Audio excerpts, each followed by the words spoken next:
8, 9, and 10 is the lotus face of the Lord. So if we take the darshan accordingly on a regular basis in this particular way, it helps us. Second thing on a regular basis which we have to do is tavan. Just like beautiful kirtans were sung, Brahma Samhita was sung, Purusha Shri Sukta, or various other glorifications of the Lord, if we sing it regularly. One of the things which is recommended by both Sri Vaishnavas and the Gaudiyas is specifically reciting the prayers already composed by previous acharyas. For example, Vishnu in his Vishnu Sahasranam, he says Madhava Stava Priya Stota Pranatya. He likes to hear his own glories. So, what glories we can say? We will get exhausted after few words, few sentences. But if we take up Kunti Maharani's prayers, Gajendra's prayers, Gopi's prayers, the Stuti of Vedas, the prayers by Uddhava, everybody continuously. So devotees have a habit to regularly recite at least one prayer a day in front of the Lord. We can sit anywhere and chant it. In the car we can play the records, but when it comes to sitting in front of the Lord, it has a different meaning.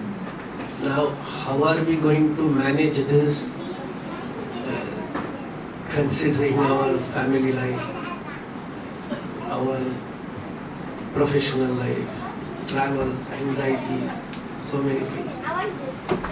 So we do our best. Maybe at least one day, 1 hour we can spend in a week, in a month,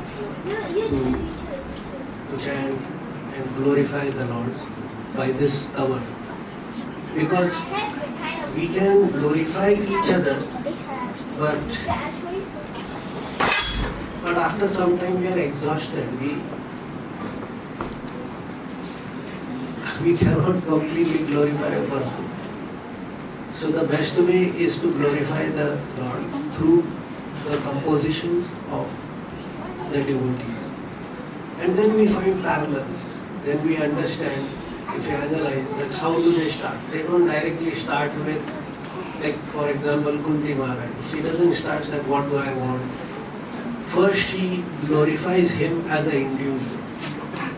Like Namo Pankajana Bhai, Namo Pankajamaline.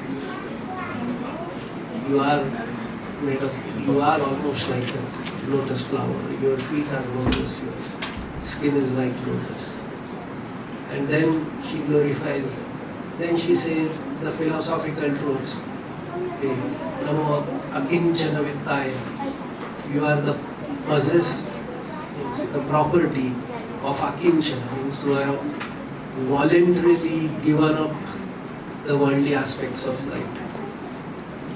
And after all these things, then she glorifies that how you have protected Devaki from Kamsa and his atrocity. Then she speaks about herself, that how she and her own children were protected in various situations which are mentioned in Mahabharata. And then at the end she makes 2 prayers for herself. That the moment we see you, we feel encharged, we feel enlivened. And then at this particular mind, sometimes my mind thinks that I am from the Pushni Vamsha, and sometimes I feel that I am the daughter-in-law of the Kauravas. So for a woman that is very natural, specifically Indian woman, coming from tradition, she is attached to both these families in a unique way. So she says that my mind gets drifted every now and then to these personalities, means I identify with them, means I identify with their pains and pleasures. So let that mind at the end come and take shelter of your lotus feet. So means there is a particular methodology which all of them use. She quotes a particular verse which is used by Gajendra, coincidentally the same verse. Again the same theme is used by Prahlad Maharaj and various other personalities who says, why I am repeating this? Because we are here to glorify Madan Mohan, who will empower us or who will make us surcharged to fight the dualities of this world. So she says, Maya Javanika Akshannam Adya Adhokshaja Avyayam Na Lakshasi Mudhadrusha Nato Natyo Dharoyatha. Maya is like a beautiful curtain you have decorated in front of us. It's a beautiful curtain. On top of it, it has been arranged very nicely. Maya Javanika is curtain. Achannam is very nicely decorated. Ajna, I am Ajna. I am ignorant. I am in illusion at this moment. Or time and again I get into it. Ajna, Adhokshaja. Adhokshaja means which has two prominent meanings. There are multiple meanings for each of these words. But Adhokshaja means one who cannot be glorified beyond Akshaja. Akshaja means our whole Indian languages from Sanskrit to various other. The words are formed from to sh. So that means Akshaja, or Akshaja also means by eyes or by material senses, whatever we can perceive, that is narrated or glorified by Akshaja. And Adhokshaja means that which is beyond these terminologies. So sometimes we hear people saying that we are short of words, we cannot glorify his devotion, we are short of the wonderful cooking he does for the Lord, we are short of glorifying him for his kirtans. That is how we glorify. Because we glorify, but still we are not satisfied with our own glorification for a devotee or for the Lord's mercy in our life. So Maya Javanika Achannam Adnya Adhokshaja Avyayam, and you remain as they are. Rather, everything in this world keeps on deteriorating. Avyayam. Na Lakshase Mudhadrusha. And now she is giving an example. Na Lakshase means a common Mudhadrusha, means a stupid person. Stupid person or ignorant person doesn't realize that he or she is doing the right thing or not. They get carried away easily by the forces of nature. So Ajna Avyayam Na Lakshase Mudhadrusha Nato Natyo Dharoyatha. Just like we think that somebody who has played a character, we consider that actor as the personality which he or she represented.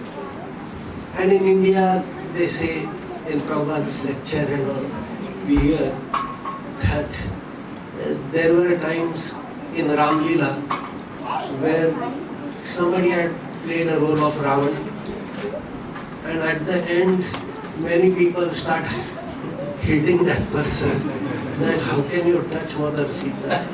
He says that I am so and so from your own village. And they are so mesmerized by the whole thing that they are not ready to accept what the real thing is. Nato natyo dharaya. Just like he is not able to figure. So again, who will give us this energy, this training? It is by the grace of Acharyas, and the deity is MadanMohan. And MadanMohan is considered as the Sambandha Acharya, Sambandha Vigraha. And Sanatana Goswami is considered as the Sambandha Acharya. Sambandha means unless and until we establish a relationship with the Lord, that He is the one. Then once we understand He is my good friend, first of all, to find a good friend in this world is a very tricky thing. Then when you have found a friend, then comes the question of how to reciprocate with that friendship. And then the third, that is called avideya. And the third thing, and the deity for that, or the lordship, is Lord Radha Govind.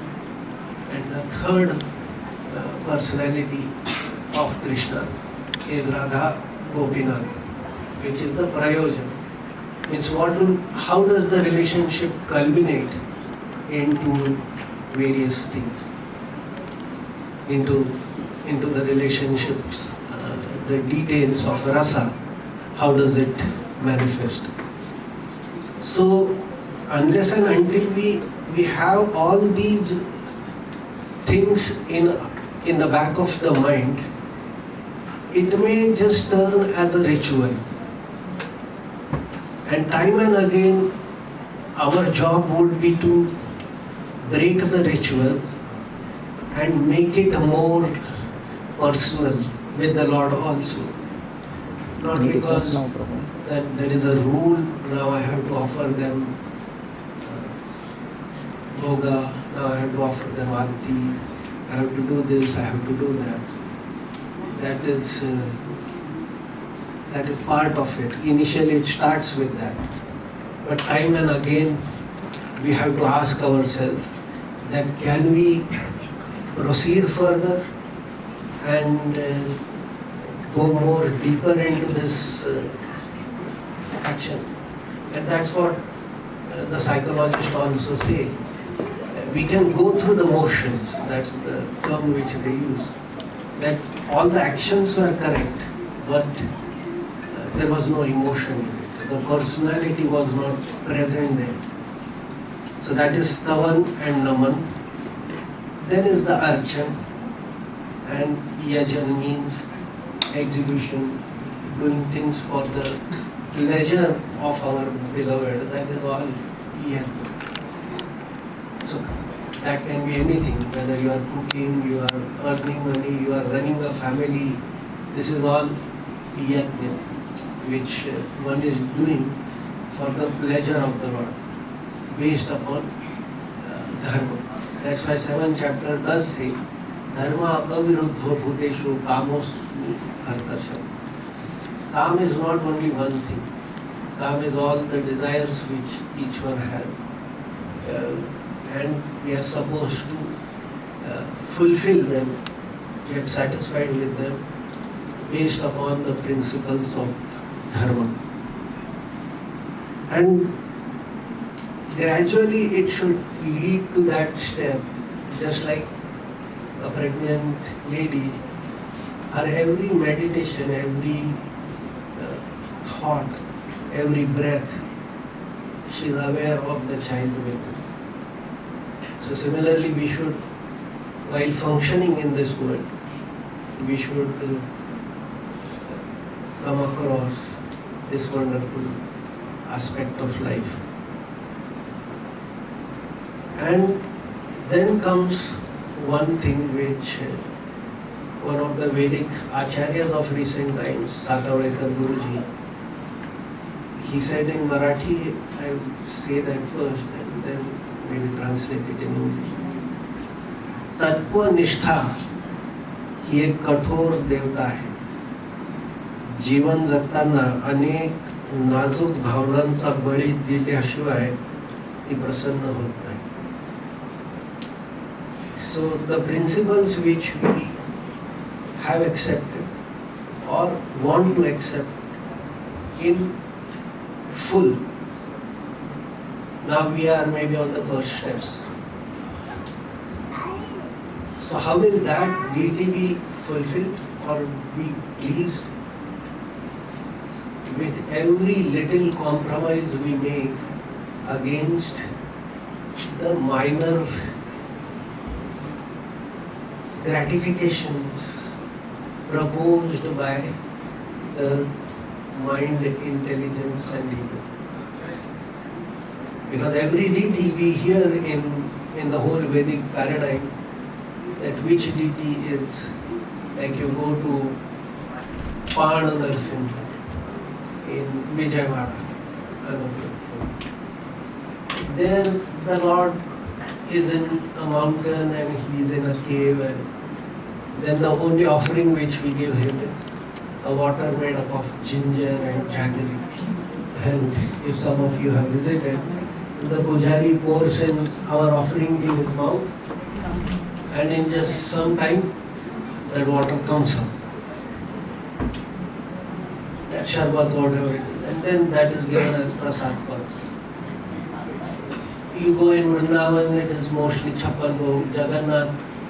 All of you have seen how he relishes not some bowl of prasad or something, but the whole Bhog Mandap is day and night devotees are working there continuously for the pleasure of Jagannath. And we know about Mayapur and all these places, how those devotees have a unique relationship, how the Pankajangri Prabhu, Janivas Prabhu have compiled various books on the interactions of various devotees, not only with them but other devotees around. That some Western lady or devotee is buying some achar, and Narasimhadev happens to tell her that, why don't you buy for me? And she's thinking, how can I buy this thing made by a so-called non-devotee and offer it to Lord? But then he keeps inspiring her to finally buy that achar and offer it to him. So now somebody may consider this as some sentiment but the finer sentiments are what relationships are made up of. So one has to work upon these finer sentiments. And then there are some acharyas, which one of them I would track, and he has composed almost Shri Murti Darshan. His name is Shri Anirban. Was an extreme Vedic scholar, and he glorifies that MadanMohan as he is present in his merciful form in this house. At the same time, how he is present everywhere in every particular aspect of life. So I would just quote one or two of them. Vasanta mukuleshu abhileh kruteshu kunjeshu manchukalakau kilapujiteshu sampurna sharada sudhakara mandaleshu saundarya sagar hare tava murti nikshe. He says, in the springtime, mango blossoms, humming with swarms of black bees. In the beautiful forest, brews echoing with the sweet, melodious cooing of cuckoos. And in the full radiant orbit of the autumn moon. O Hari, you, ocean of boundless beauty, I behold your divine. So he's seeing that cuckoo-like thing, Vasanta Chuta Mukuleshu. In the month of Vasant, spring, we are assured when we see the mango trees blossoming. The flowers have started to come. Abhilakteshu Bhaktani, filled with the humming of bees, and we automatically see how bees kind of gather there. Resounding with the sweet, melodious cuckoo birds. In the full disk of the autumn moon, because autumn moon is considered as the most soothing and pleasing personality. Everybody feels joyful in his presence. Saundarya Sagar is the ocean of beauty. So continuously one feels very joyful in this. So he's that same Madan Mohan. When we see this particular aspect in the universe, he's trying to connect with his own beloved Lord. In the next verse he says, Prafulla Padmeshu Sarovareshu Tara Vichitreshu Nabhastaleshu Matustane Karunikasya Chitte Govinda Paschani Tavaiva Murtim.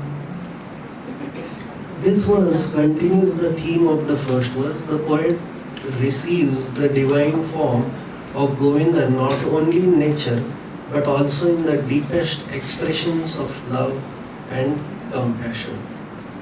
In lakes beautifully adorned with fully blossomed lotuses, in the vast expansion of the night sky, studded with bright sparkling stars, in a mother's breast, the pure source of love and nourishment, and in the sacred, compassionate heart of a kind soul.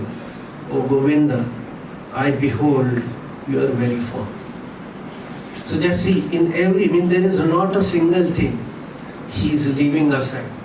Everything which he is witnessing, he is considering this as the wonderful personality of the Lord. In the next verse he says, Vichitra pushpasu vanastalishu Sugandhamanda nilavichitasu Vihanga sangita ninaditasu Govinda paschami tavaiva murtim. In woodland, clearings filled with diverse, vibrant flowers, gently fanned by soft, fragrant breezes, and echoing with the auspicious musical songs of birds. O Govinda, I behold you with your very form. So continuously, means he goes on and on like this in every aspect of the Lord's creation, and he says, you are that same Lord. How can I miss you in this real sense of life? It's a very excellent composition. Sometimes we'll get elaborated into it. And then at the end, he speaks about something called as Vishwarup. And there are personalities who worship this Vishwarup also. He says, Namaste, Namaste, Vibho Vishwamurte, Namaste, Namaste, Hari Achintya Shakti, Namaste, Namaste, Akela Ashcharya Sindhu, Mahadeva Shambhu. Namaste, Namaste. He says that salutations to you, O omnipresent ruler, whose form is the universal, is the universe.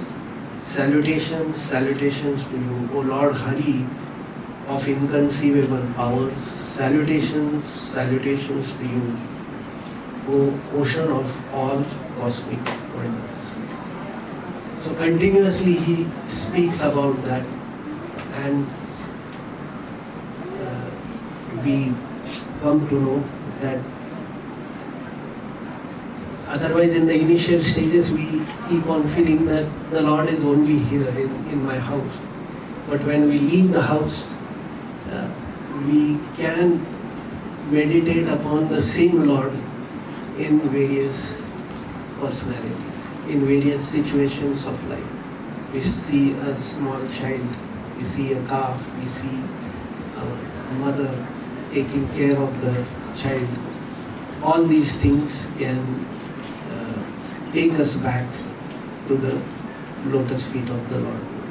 So that is how we are supposed to kind of integrate the Navadha Bhakti in our lives and move ahead graciously by seeing Madan and Madan Mohan at the same time.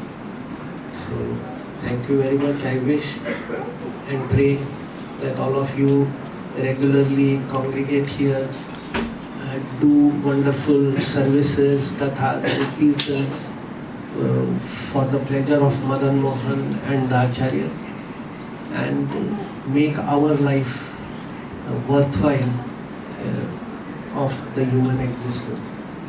Thank you very much.